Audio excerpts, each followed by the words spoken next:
You probably didn't pay attention to this, but over the past 10 years, your phone basically became your wallet. But how did this happen, and what does it mean for the future of payments?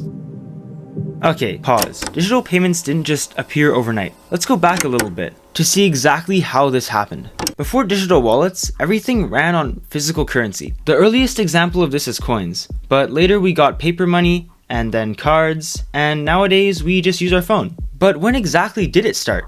Well, the idea itself started back in the 1970s. Credit card networks started using electric payment processing, but only behind the scenes in retail.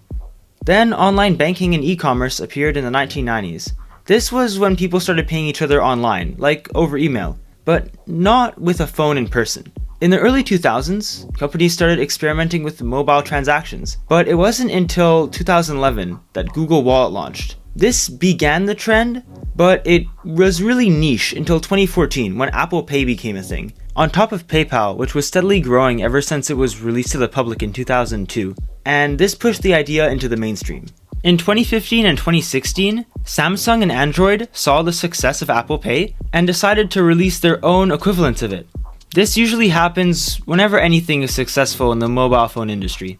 Digital payments became much more of a normal thing, and much more people were using them. Then, in 2017 to 2019, banks and retailers started to adapt to using this new technology. Of course, though, not everything was positive, as after this, it was 2020 and that meant COVID. COVID was obviously not great, but it did mean a big growth in people using contactless and mobile payments. This was mostly due to hygiene concerns, and also just because people didn't really go outside during COVID. So paying online became really big.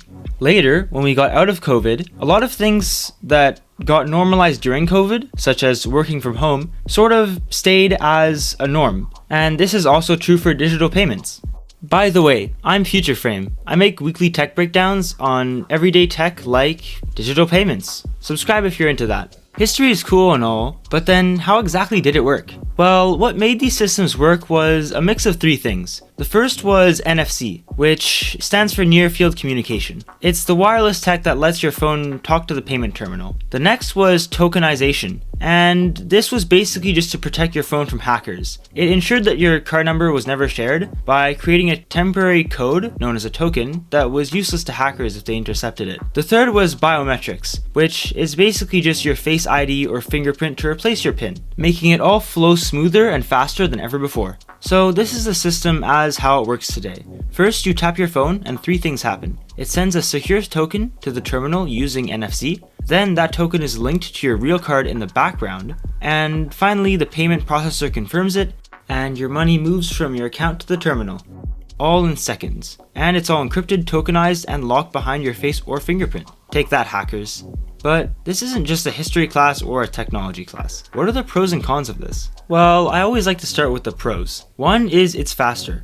All you need to do is tap your device once and the payment is all done. This is especially noteworthy when you have coins, where you had to always look for the right values and take them all over your wallet one by one, putting them on the counter. This does depend where you come from though. Some places in the world use different coins or different amounts of coins, so you might not have to deal with this. The point is, now you don't need to hand over cash bills or coins anymore. Now, it's just one tap. It's also safer. Your card number stays hidden throughout the entire time, so it's not possible for anybody to intercept it, or at least not easy. It's also very convenient. You always have your phone on you, and you don't need to bring your wallet with you if your phone is your wallet. It's also trackable. Your expenses show up instantly, and you always know where your phone is, unless you're me. It's also hygienic. There's no contact. Yeah, I know, it's pretty situational, but it does matter in some fringe circumstances. Now for the cons. The first is you do need power to make payments with your phone. If you have a dead phone, it won't really help you with your payment. Another one is limited acceptance. Not every terminal supports NFC payments. Some of them you do have to enter your PIN, meaning you can't really pay with your phone. Some terminals also have a certain amount of money they can accept before you have to enter your PIN. To get around this, most people just pay in 2 orders, which does take a little bit of time and can be a little annoying. Another one is privacy concerns. Even though it is safer than with real money, because it's harder for people to get their hands on it, you are putting your spending in the hands of tech companies. Another one can be over-reliance. If you lose your phone, then you basically lose everything, as so many things are done on a mobile phone these days. So combining your wallet just makes another thing to lose. So yeah, after all that, that's the story of how your phone became your wallet, how it works, and some of the pros and cons that come with it. It's interesting to think that we might live in a world at some point where we don't need to use physical money at all, where everything is just literally done online. What do you think? Is this realistic? And would you prefer it over just having real money? Let me know in the comments.